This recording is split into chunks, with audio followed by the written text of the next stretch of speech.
Welcome, ladies and gents, and this is your feature interview on Emory Henry Reports here on EHC-TV. Again, my name is Daron Vaught, and joining me today, Student Government Treasurer Carter Aylor. Carter, thanks for joining us. Thank you, Daron.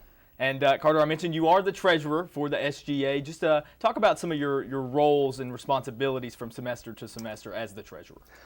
Basically, the first part of the semester, I have to compile, every SGA organization submits a budget to me, and I have to compile that data on an Excel spreadsheet, and it basically passes through the Senate, make sure every organization receives the allotted amount that they're supposed to receive. They don't, get treated unfairly. And basically every week I take the money that they ask for me. Like, let's say if the Young Democrats took a conference trip to Philadelphia and they asked for $500, then I basically have to put that through Datatel and approve of that. So that's basically, other than going to cabinet meetings and assisting Rachel Fogg, the president, and Leroy Strickland, the vice president, and serving on the executive board with President Reichert, I do things like that, just basic general stuff. And Carter, especially for people who don't know, I've been involved in SGA before, so I kind of know the feeling of the process. But it seems kind of black and white. What kinds of things can really go awry in trying to get a budget approved? Well, basically, if things aren't put in on time, or they don't fill out the necessary paperwork, things like that, or if they don't just fill it out correctly, those things necessarily won't work well for me. So I mean they can't ask for a lot of money. Let's say if a group asks for $1,000 to buy a gator or something like that, we're not going to be able to approve something that much because the school asks for or gives us a certain amount of money. So Carter, talk about some of the most recent innovations here with SGA. I understand that a new SGA website is being added to EHC.edu.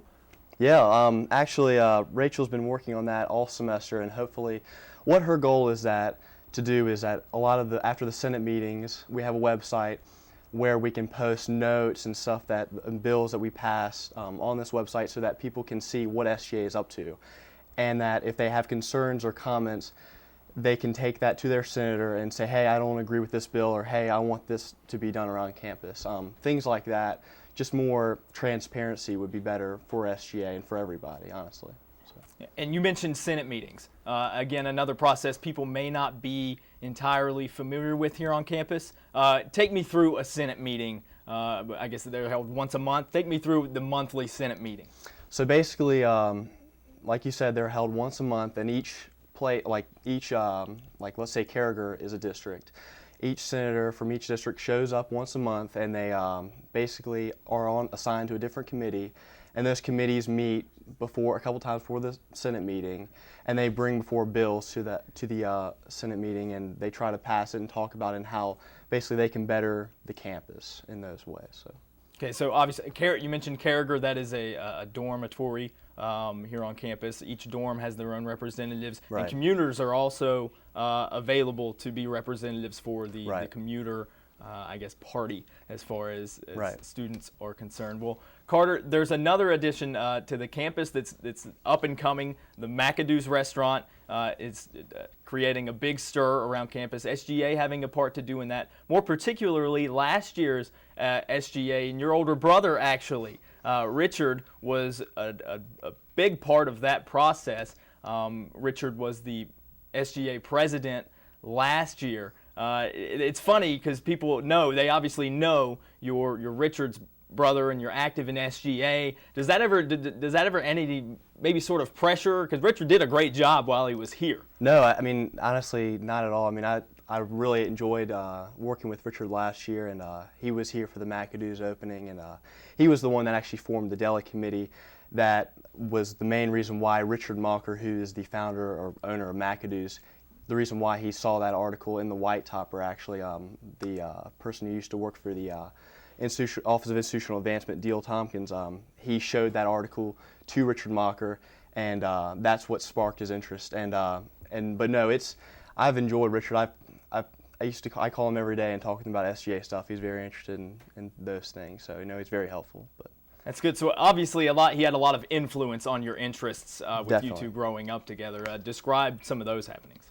Well, basically, I mean, basically, when I stepped on campus, he said, "Hey, you should apply to be a senator." And I said, "Well, I can't. I've got a night class and stuff." And so I was fortunate enough to be asked by Carly Fogelman to be like her replacement, basically a treasurer in training. And I basically sat in on cabinet meetings and stuff and helped Carly out with the budget, and that's basically how I got into it. I was very fortunate, but I'm really excited about where I am right now. So, Carter, you picked up there. You said when I got on campus. Take me back a little further and explain how exactly you came to Emory and Henry. Obviously, Richard being here already had some sort of influence. Yeah, actually, it's an interesting story. I actually met Dr. Jack Roper before Richard actually met him 4 years ago, and so I met him at a Kiwanis meeting, and so we were talking about Emory and Henry, and then I told him my brother was interested, and so we took a tour and stuff, and then I was like, well, when that time came my junior year, I thought to myself, well, I might be interested in going there. I sat in on a Dr. Wells class and Dr. Roper class, and I realized that the faculty here are awesome. I mean, they really take time, one-on-one time with the students, and I thought there's just a great fit. In a small campus, I love that environment, so, and that sense of community as well. Right. Carter, you're also involved in Greek life here on campus. You're part of the Dominicker fraternity. Your brother was also a part of that. So, again, you're sort of a legacy as far as that's concerned. Describe that process and what Greek life has done for you here on campus. Greek life, I can't say a lot of good stuff about it. It's awesome. I love it. It really allows to have like a social outlet on campus and something to do on the weekends. I would recommend everybody to rush at least one time. You get to meet new people, get to meet new organizations. If it's not for you, it's not for you. I mean, just not for you. But anyways, it's an awesome experience, and I don't regret rushing or pledging at all. So. And now the Dominickers to me have been a fraternity it's always seemed pretty unique. It's called Greek life, obviously, right, because the Greek letters in every other fraternity or sorority's names, but Dominickers it's actually of Roman yes, lettering. So just talk about some of to me, it's a very diverse, a very original fraternity. Let's right, talk about that. Well, we were founded in 1920, and our roots actually date back even further than that. So we're the oldest official Greek fraternity on campus. And we're named after Saint Dominic. So, but yeah, I mean, and we started off if you go back to the old Sphinx, we started off as a Dominicker club. I guess it was a social club back in the day, because back in the day there were fraternities and sororities were outlawed on campus. I guess it was 1927 when other fraternities and sororities came back. But yeah, it's very interesting. We've got a very rich history, and we were off campus for a while, and we were able to be refounded by 3 awesome guys, and yeah, it's a pretty interesting group. So. Well, great. I didn't mean to make you feel as if you were pledging all over again, giving me the history of the fraternity, but we appreciate it. And Carter, unfortunately, we're out of time. Thank you again for coming onto the set today. Thank you very much, Daron. And now let's take it to Drew Piscopo. He's got this week's Out and About.